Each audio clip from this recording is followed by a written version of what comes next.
ആ ആപ്പിൾ പൊതുവെ വില കൂടുതലാണല്ലേ ഫ്രൂട്ട്സുകളുടെ കൂട്ടത്തിൽ.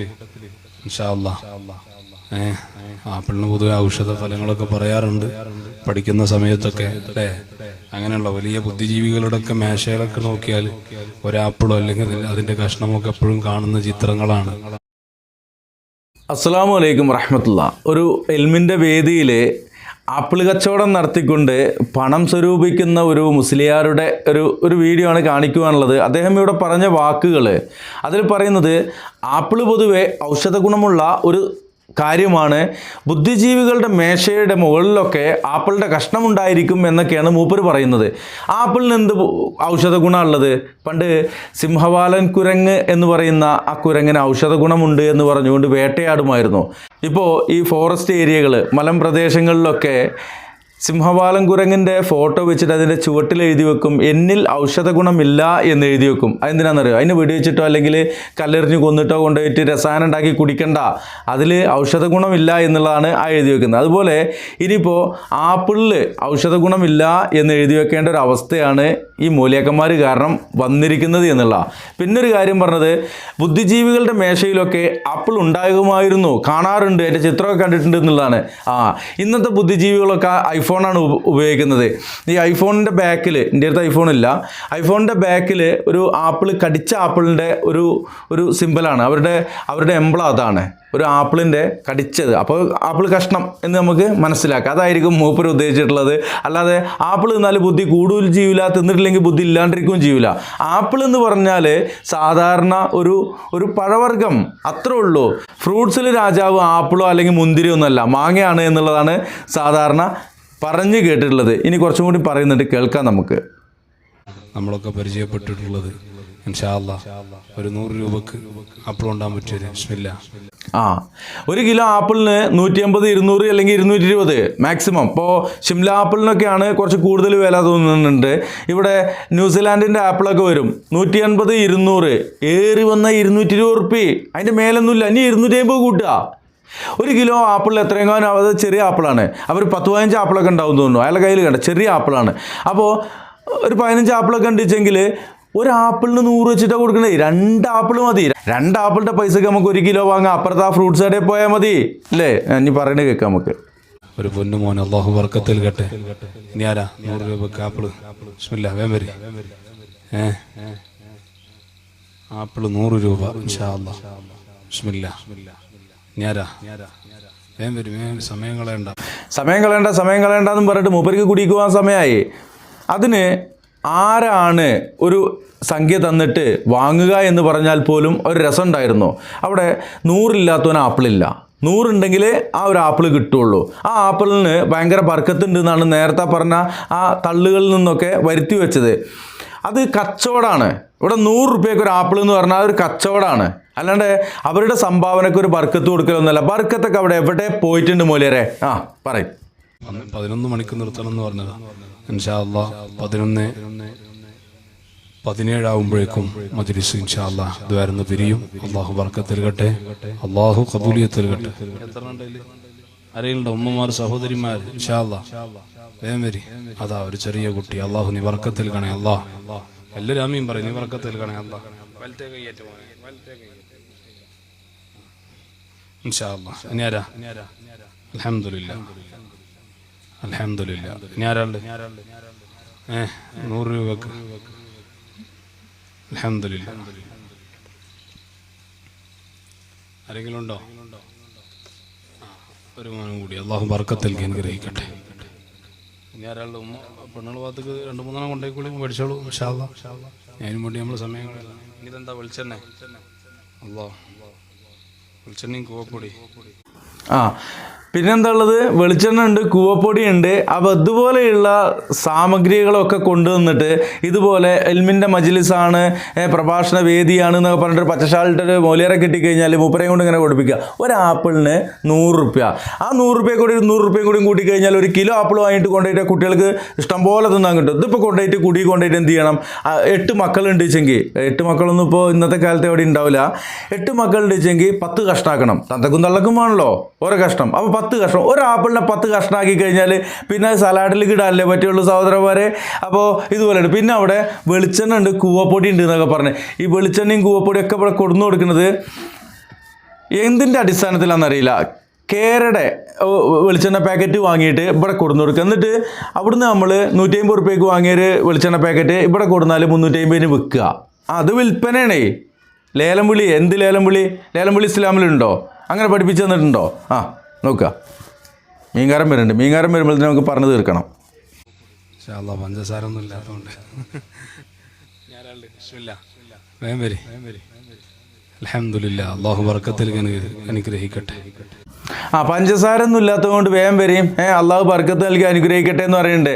കുറച്ച് സാമ്പാർ പൊടിയും അതുപോലെ തന്നെ കുറച്ച് പപ്പടമൊക്കെ കൊടുന്ന് വെച്ചോളി. എന്നിട്ട് പലർക്ക് കച്ചവടമാണെന്നും പറയുന്നുണ്ട്. ഈ മതപ്രഭാഷണ വേദി എന്ന് പറയുന്നതിന് പകരമായിക്കൊണ്ട് പലർക്ക് കച്ചവട വേദി എന്നാക്കിയിട്ട് അത് നടത്തിക്കോളി നിങ്ങൾ. അതേ പറ്റുള്ളൂ.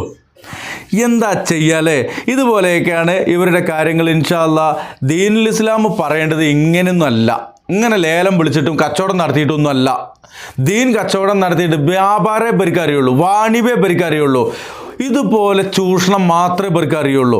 ഇത് ഒരു ആപ്പിള് 100 രൂപയ്ക്ക് പാവങ്ങളെ ചൂഷണം ചെയ്യുന്ന മുസ്ലിയാക്കന്മാർ എന്ന പേരിലാണ് ഈ വീഡിയോ ഉള്ളത്. ഇൻഷാ അല്ലാഹ് ഇതൊന്നുമല്ല ദീനുൽ ഇസ്ലാം ഇങ്ങനെയല്ല എന്നുള്ളതാണ് ഒരു തൗഹീദി പ്രഭാഷണത്തിൻ്റെ ബാക്കിൽ ചേർക്കുന്നത്. കാണുക, മനസ്സിലാക്കുക.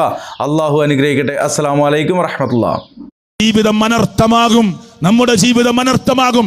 ഉമർ മൗലവി പ്രസംഗിച്ചു കൊണ്ടിരിക്കുമ്പോ ലൂത്ത് നബിയുടെ ഭാര്യ നരകത്തിലാണ് എന്ന് പറഞ്ഞപ്പോ, നൂഹ് നബിയുടെ ഭാര്യ നരകത്തിലാണെന്ന് പറഞ്ഞപ്പോ ആ സ്റ്റേജ് ഉമർ മൗലവിയെ അവിടെ നിന്ന് ഇറക്കി. ഇനി നിങ്ങൾ പ്രസംഗിക്കരുത് എന്ന് പറഞ്ഞ ചരിത്രം കേരളത്തിൽ ഉണ്ടായിട്ടില്ലേ? ഉണ്ട്. ആളുകൾ പറഞ്ഞു നിങ്ങൾ നബിയുടെ ഭാര്യ നരകത്തിലാണെന്ന് പറയുന്ന ആളാണില്ലേ, പോ, ഇവിടെ പ്രസംഗിക്കാൻ പാടില്ലെന്ന് പറഞ്ഞ് ഉമർ മൗലവി ആട്ടിയോടിച്ചു. എന്നിട്ട് ആളുകൾ പറഞ്ഞത് ചെയ്യാൻ പാടില്ലായിരുന്നു എന്ന് പറഞ്ഞപ്പോ പള്ളിയിലെ ഖാദിയെ പോയി കണ്ടു ഒരു കൂട്ടം യുവാക്കള്. എന്നിട്ട് ചോദിച്ചു, അവരുടെ സമസ്തയുടെ പള്ളിയിലെ ഖാദിയോട് ചോദിച്ചു, ലൂത്ത് നബിയുടെ ഭാര്യ നരകത്തിലാണ് എന്ന് ഖുർആനിലുണ്ടോ? നൂഹ് നബിയുടെ ഭാര്യ നരകത്തിലാണ് എന്ന് ഖുർആനിലുണ്ടോ? അവിടുത്തെ പള്ളിയിലെ ഖാദി പറഞ്ഞു, ഉണ്ട്. എന്നിട്ട് എന്തേ നിങ്ങൾ ഞങ്ങളെ പഠിപ്പിക്കാത്തത്? അത് പഠിപ്പിക്കാൻ ശ്രമിച്ച ആളെപ്പോ നിങ്ങൾ സ്റ്റേജിൽ നാട്ടി ഓടിച്ചില്ലേ?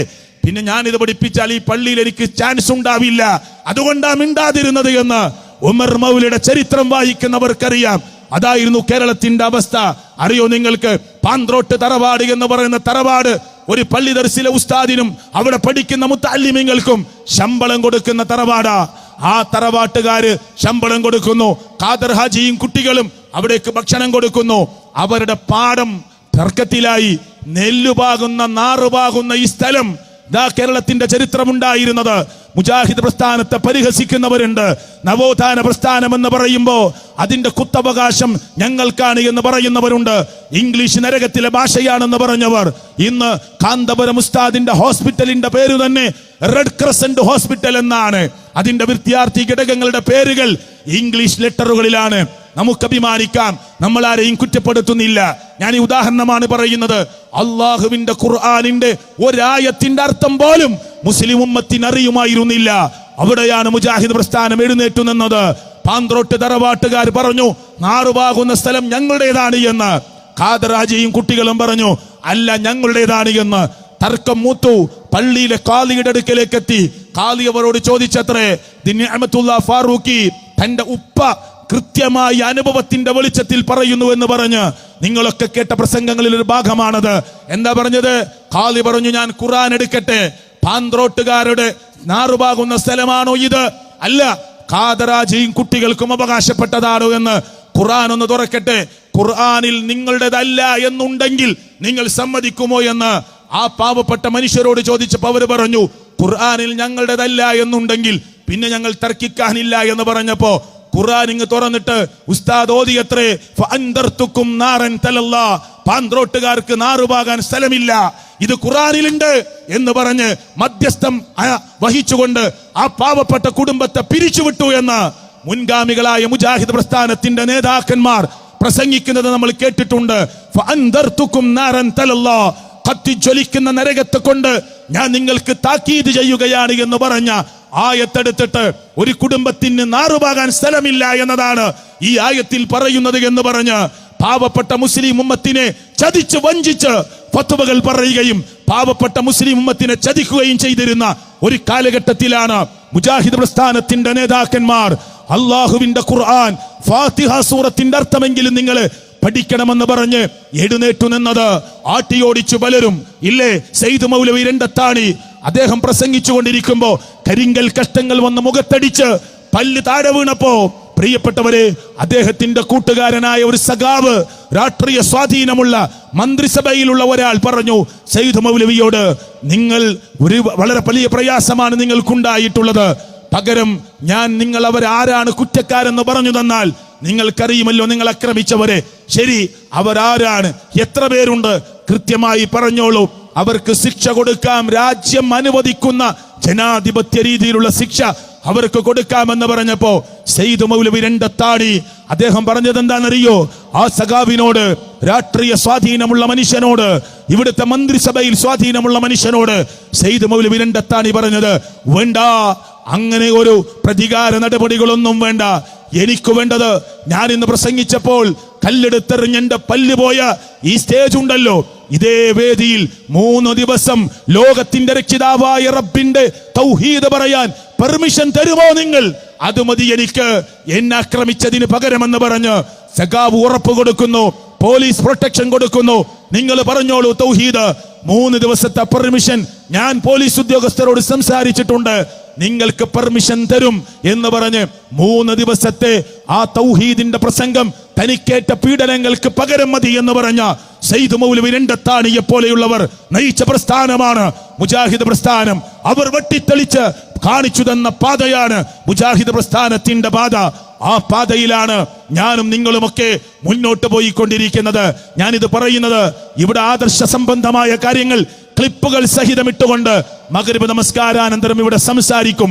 പക്ഷേ അതിന്റെ മുന്നോടിയായി ഇവിടെ കൂടിയ മുജാഹിദുകളോട്, ഇത് കേൾക്കുന്ന മുഴുവൻ മനുഷ്യരോടും എനിക്ക് പറയാനുള്ളത്, സർവശക്തനായ അള്ളാഹുവിന്റെ ദീനിന്റെ ആ പ്രഖ്യാപനം നടത്താൻ നമ്മളല്ലാതെ മറ്റാരുമില്ല. ഇല്ല പ്രിയപ്പെട്ടവരെ, ഉമർ മൗലവി ലൂത്ത് നബിയുടെ ഭാര്യ നരകത്തിലാണെന്ന് പറഞ്ഞപ്പോ, നൂഹ് നബിയുടെ ഭാര്യ നരകത്തിലാണെന്ന് പറഞ്ഞപ്പോ ആട്ടിയോടിച്ചു എന്ന് പറഞ്ഞില്ലേ? ചില ആളുകൾക്ക് മടിയാണ് അള്ളാഹുവിന്റെ ഖുർആനിലുള്ളത് തുറന്നു പറയാൻ, പ്രവാചകന്റെ തിരുസുന്നത്തിലുള്ളത് തുറന്നു പറയാൻ. ആളുകൾ എന്ത് വിചാരിക്കും, ആളുകൾ എന്ത് കരുതുമെന്ന് അതേ മടിച്ചു നിൽക്കുന്നവരുണ്ട്.